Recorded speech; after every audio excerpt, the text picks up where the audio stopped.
Friends ఇప్పుడు ప్రపంచం అంతా కూడా అట్టుడికిపోయే విషయం ఏంటంటే స్ట్రైట్ ఆఫ్ హార్మోజ్ అనేది మూసివేయడం జరిగింది. అసలు ఇది ఏంటి స్ట్రైట్ ఆఫ్ హార్మోజ్ అంటే ఏంటి అంటే మీ అందరికీ తెలిసే ఉంటుంది. కానీ నేను ఒక్క విషయాన్ని అయితే చెప్పాలనుకుంటున్నాను. ఇక్కడ మీకు రెడ్ బాక్స్‌లో రౌండ్ ఆఫ్ చేసిన పాయింట్ ఉంది కదా! ఆ పాయింటే ప్రధానమైందనమాట. అయితే ఈ వేని గనక బ్లాక్ చేసేస్తే బహ్రెయిన్ గానీ, కువైట్ గానీ, యూఏఈ కానీ ఈ దేశాలు ఏవి కూడా అంటే మిడిల్ ఈస్టర్న్ కంట్రీస్ ఏదైనా సరే, ఈవెన్ సౌదీ అరేబియా కూడా. అంటే సౌదీ అరేబియాకి వేరే రూట్ నుంచి వాళ్ళు ఆయిల్‌ని వేరే దేశాలకు సప్లై చేయొచ్చు కానీ, అక్కడ కూడా ఉగ్రవాదులకు సంబంధించిన స్థావరాలు ఉండటం వల్ల అది కూడా ఈజీగా జరగదు.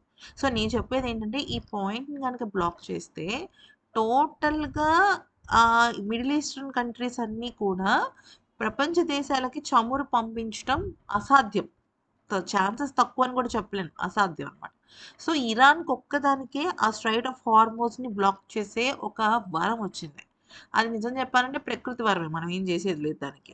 అయితే ఇక విషయంలోకొచ్చినట్టయితే ఇప్పుడు దాన్ని బ్లాక్ చేసేసారు కదా! మరి మన భారత్ పరిస్థితి ఏంటి అంటే ప్రస్తుతం భారత్ ఏం చేస్తుంది?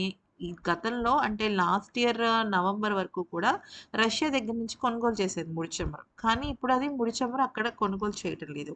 ఎందుకంటే అమెరికా పెట్టిన ఆంక్షల కారణంగా ఎందుకొచ్చిన గొడవ అని చెప్పేసి మనం ఏం చేసామంటే రష్యాతో డిఫెన్స్ డీల్స్ పెట్టుకుంటున్నాం కానీ ఇక ఖచ్చితంగా ఇక్కడ ఏమవుతోందంటే చమురనేది దిగుమతి తగ్గించేశారు రష్యా దగ్గర నుంచి. సో, ఇప్పుడు ఈ స్ట్రెయిట్ ఆఫ్ హార్మోస్ ఎప్పుడైతే బ్లాక్ చేయడం జరిగిందో, ఇప్పుడు మళ్ళా భారత్ రూట్ మార్చేసింది. ఎందుకంటే మన భారత్‌కి 45 డేస్ పాటు పెట్రోల్ అలాగే డీజిల్ నిల్వలు ఉన్నాయి. ఓకే. ఓన్లీ 45 డేసే ఉన్నాయి. 45 డేస్ తర్వాత ఇంపోర్ట్స్ ఆగిపోతే చాలా ఇబ్బందయిపోతుంది. ఇన్ని కోట్ల మంది జనాలకి. ఎక్కడి నుంచి వస్తుంది? చమురు లేకపోతే నో. అసలింక ప్రపంచం ఆగిపోయినట్టే. సో, ఇప్పుడు మన భారత్ ఏం చేస్తుందంటే, మళ్ళీ ఇరాన్ దగ్గరికి వెళ్తోంది. చమురుని దిగుమతి చేసుకోవడానికి. సో, ఇప్పుడు ఇరాన్ దగ్గర నుంచి చమురు సరఫరా చేసుకుంటే మరేంటి స్ట్రెయిట్ ఆఫ్ హార్మోజ్ ఉండదా అంటే ఉండదు. ఎందుకనంటే, వేరే రూట్ నుంచి రష్యా నుంచి భారత్‌కు చమురనేది అందుతుందనమాట. సో, స్ట్రెయిట్ ఆఫ్ హార్మోజ్‌తో సంబంధం లేదు. ఓకే.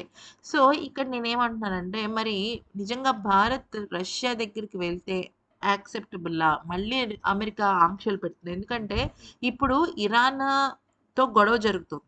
ఇరాన్‌కి ఫ్రెండ్స్ ఎవరు? ఒక పక్కన రష్యా, ఇంకొక పక్కన చైనా. సో, ఈ ఇరు దేశాలు కనుక మళ్ళీ మన భారత్‌కి ఆహ్, ఫ్రెండ్లీ అయిపోతాయి. ఇరాన్‌తో ఫ్రెండ్‌షిప్ ఎందుకు అని గనక అమెరికా ఆంక్షలు పెట్టింది అంటే మాత్రం కష్టం. కానీ మన భారత్ ఇప్పుడు వెరీ డిప్లొమాటిక్ రిలేషన్స్‌ని మెయింటైన్ చేస్తూ యెస్.